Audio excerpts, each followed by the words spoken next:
बिस्मिल्लाहिर्रहमानिर्रहीम। इय्याका नअबुदु व इय्याका नस्तईन। My dear students, हमने आइसोटोप्स को डिस्कस किया था। आइसोटोप्स में हमने दो जो है ना चीजें पढ़ी हैं, एटॉमिक मासेस और रिलेटिव अबंडेंस, और उनको कैलकुलेट करने के लिए आज हम लाए हैं इंस्ट्रूमेंट। उसके मुख्तलिफ स्टेप्स हैं और उसको कैसे यूज करते हैं उसको हम आज डिस्कस करेंगे। वो है मास स्पेक्ट्रोमीटर। तो मास स्पेक्ट्रोमीटर के थ्रू हम डिफरेंट आइसोटोप्स का एटॉमिक मासेस और रिलेटिव अबंडेंस मालूम कर सकते हैं। तो ये इंस्ट्रूमेंट है, an instrument which measures exact masses. Exact masses क्या हो गए? Mass number. ये हो गया मास नंबर्स। तो मास नंबर जो है ना हम इससे मालूम कर सकते हैं। And relative abundance of different isotopes. जब डिफरेंट आइसोटोप्स होंगे तो उनका जो परसेंटेज है वो भी हम इस इंस्ट्रूमेंट के थ्रू क्या कर सकते हैं? मालूम कर सकते हैं। तो इसको हम क्या कहेंगे? मास स्पेक्ट्रोमीटर। और प्रिंसिपल क्या है कि हमारे पास जो जितने आइसोटोप्स इस सैंपल में होंगे जिसके हम मालूम करना चाह रहे हैं, तो उस आइसोटोप्स को क्या करेंगे? सबसे पहले हम पॉजिटिव आयन में चेंज करेंगे। जब पॉजिटिव आयन में चेंज करेंगे तो हर पॉजिटिव आयन का मास टू चार्ज रेशियो डिफरेंट होगा। तो उस मास टू चार्ज रेशियो के कैलकुलेशन पे हम उनके आइसोटोप्स की मासेस और रिलेटिव अबंडेंस कैलकुलेट कर सकते हैं। तो ये प्रिंसिपल है। The positive ion of isotopes has its own mass to charge value. The isotopes are separated on the basis of their mass to charge ratio. तो क्या होता है हमारे पास? इस तरह से अगर समझ लें, ये हमारे पास ये एटम है, ये न्यूक्लियस है इसका, और ये इलेक्ट्रॉन है, और इधर हमारे पास कोई सोर्स है। ये इलेक्ट्रॉन्स की बमबारी करेंगे हम इस पे, तो क्या हो जाएगा? ये एटम इस तरह से हो जाएगा प्लस इलेक्ट्रॉन। तो ये जो बन गया है इस पे क्या है? पॉजिटिव चार्ज आ जाएगा। तो पॉजिटिव आयन इसको हम कहेंगे। तो ये पॉजिटिव आयन जो है ना होगा, तो इसके थ्रू हम दोनों चीजें कैलकुलेट कर सकते हैं। क्या करेंगे? सबसे पहले हम सैंपल लेंगे। फॉर एग्जांपल हमारे पास नियोन है। नियोन के वैसे 3 आइसोटोप्स हैं। अगर उसका हम सैंपल ले लें कि हमें नहीं पता, फर्स्ट हम ले रहे हैं, तो सैंपल्स को डिफरेंट स्टेप से गुजारेंगे। सबसे पहले वेपोराइजेशन। तो ये इधर से नियोन इंटर करेंगे तो ये क्या करेगा? अगर सॉलिड फॉर्म में है कोई आइसोटोप तो उसको क्या करेंगे? हीट करेंगे इधर इस स्टेप में। तो हीट होगा तो क्या बनेंगे? इसको वेपोराइजेशन कहते हैं। तो वेपर्स बनेंगे, वेपर्स की फॉर्म में चेंज हो जाएगा। तो जब वेपर्स बनेंगे लिक्विड से वेपर्स में या सॉलिड से वेपर्स में, तो फिर क्या करेंगे? वो जो वेपर प्रेशर है उन वेपर्स का वो कम रखेंगे। 10⁻⁻6 टू 10⁻⁻7 टार उसका हम वेपर प्रेशर रखेंगे। उसके बाद नेक्स्ट स्टेप है हमारे पास आयोनाइजेशन। जो वेपर्स होंगे उन पे क्या करेंगे? हमारे पास ये इलेक्ट्रॉन का सोर्स है, हमने इलेक्ट्रॉन्स की बमबारी इधर करेंगे इस सैंपल्स पे। ये मुख्तलिफ एटम आइसोटोप्स के आ रहे हैं, तो ऊपर से क्या करेंगे? हम बमबारी करेंगे। तो क्या हो जाएगा? ये स्टेप, इसको हम कहेंगे आयोनाइजेशन। तो यही बात है कि ये जो है ना हमारे पास अगर आइसोटोप के एटम है तो ऊपर से बमबारी की हमने इलेक्ट्रॉन्स की, तो क्या हो गया? आयोनाइज हो गया और पॉजिटिव आयन में चेंज हो गया। तो चूंकि आइसोटोप के मुख्तलिफ एटम होते हैं, मुख्तलिफ जो है ना एटम्स का आइसोटोप जो होंगे उनका जो मास टू चार्ज रेशियो होगा वो सबका डिफरेंट होगा, सबका डिफरेंट होगा। उसके बाद क्या है?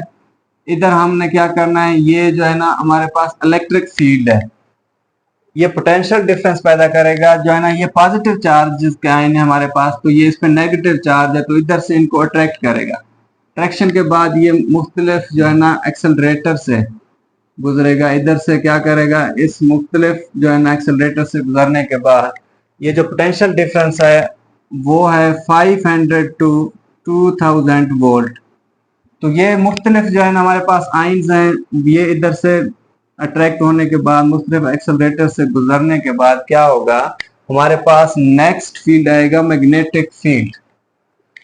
तो मैग्नेटिक फील्ड में क्या है कि हमारे पास जब ये इधर एंटर होंगे तो क्या हो जाएगा, हम ये फार्मूला यूज करेंगे मास टू चार्ज के लिए,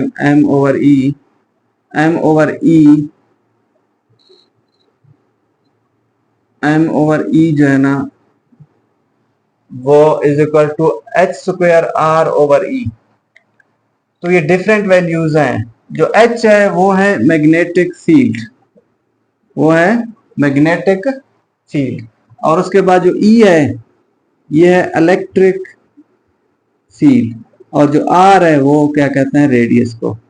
अब जो इलेक्ट्रॉन, जो हमारे पास एटम्स हैं, पॉजिटिव आयंस इधर जब आ जाते हैं तो वो क्या करेंगे, इस मैग्नेटिक फील्ड में गुजरने के बाद वो इस तरह से रेडियस बना के फिर जो है ना फॉल करेंगे इलेक्ट्रोमीटर पे।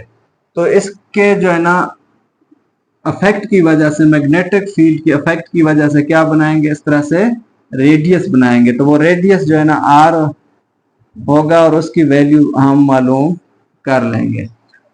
तो ये मुख्तलिफ पॉजिटिव आयंस जब आएंगे तो क्या करेंगे, ये इलेक्ट्रोमीटर पे आके फॉल करेंगे। तो इलेक्ट्रोमीटर ने क्या करना है, इलेक्ट्रिक करंट शो करना है, मामूली सा करंट, मतलब जिस तरह से हम स्क्रीन को टच करते हैं तो शो होता है कि जो है ना टच स्क्रीन को, तो इस तरह जब ये टच करेंगे इस इलेक्ट्रोमीटर को तो ये क्या शो करेंगे, इलेक्ट्रिक करंट। तो उस इलेक्ट्रिक करंट से हम क्या मालूम कर सकते हैं, रिलेटिव अबंडेंस।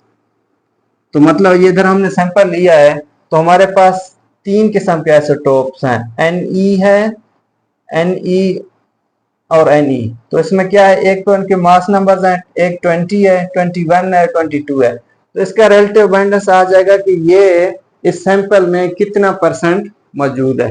तो ये जो Ne होगा 20, ये 90.92% जो है ना इस सैंपल में से इस जगह पे जो है ना हम मालूम कर सकते हैं। और उसके बाद नेक्स्ट जो जिसका मास नंबर है 21, वो 0.257% जो है ना रिलेटिव अबंडेंस शो करेगा, मतलब उसकी मिकदार कम है। और उसके बाद जो 22 मास नंबर है वो 8.82% जो है ना इस सैंपल में मौजूद होगा। और ये तो रिलेटिव अबंडेंस डायरेक्ट हम इलेक्ट्रोमीटर से उसी टाइम मालूम कर सकते हैं, लेकिन जो एटॉमिक मासेस है उसके लिए हम इस एक्सपेरिमेंट को जो है ना रिपीट करेंगे। रिपीट कैसे करेंगे, इधर नियोन के लिए हमने जो है ना वो सैंपल लिए, मुख्तलिफ जो है ना कैलकुलेशन हम कर ली हैं। तो ये नियोन्स के हमारे पास मुख्तलिफ जो है ना जो वैल्यूज हैं वो आ चुकी हैं। और अब हम क्या करेंगे, नेक्स्ट हम कार्बन 12 इसको ले लेते हैं। कार्बन 12 को जब इधर सैंपल गुजारेंगे तो मुख्तलिफ स्टेप से होते हुए जब उसके आइसोटोप इधर जो है ना हमारे पास आके जब इलेक्ट्रिक करंट शो करेंगे इलेक्ट्रोमीटर पे, तो वो जैसे नियोन ने जो है ना इलेक्ट्रिक स्ट्रेंथ में दिया है, वैल्यूज दी हैं, तो इस तरह कार्बन के भी वैल्यूज हम क्या करेंगे, मालूम कर लेंगे। उस कार्बन के स्ट्रेंथ को, इलेक्ट्रिकल जो वैल्यू होगी उसको हम किसके साथ कंपेयर करेंगे, इस नियोन के मुख्तलिफ आइसोटोप्स के साथ। तो अगर कार्बन का फॉर एग्जांपल हमारे पास कार्बन 12 हमने लिया है, ठीक है, कार्बन 12, तो इसका इलेक्ट्रिक स्ट्रेंथ हमारे पास आ गया है। और इसका इलेक्ट्रिक स्ट्रेंथ को कंपेयर करेंगे हम किसके साथ, नियोन्स के मुख्तलिफ आइसोटोप्स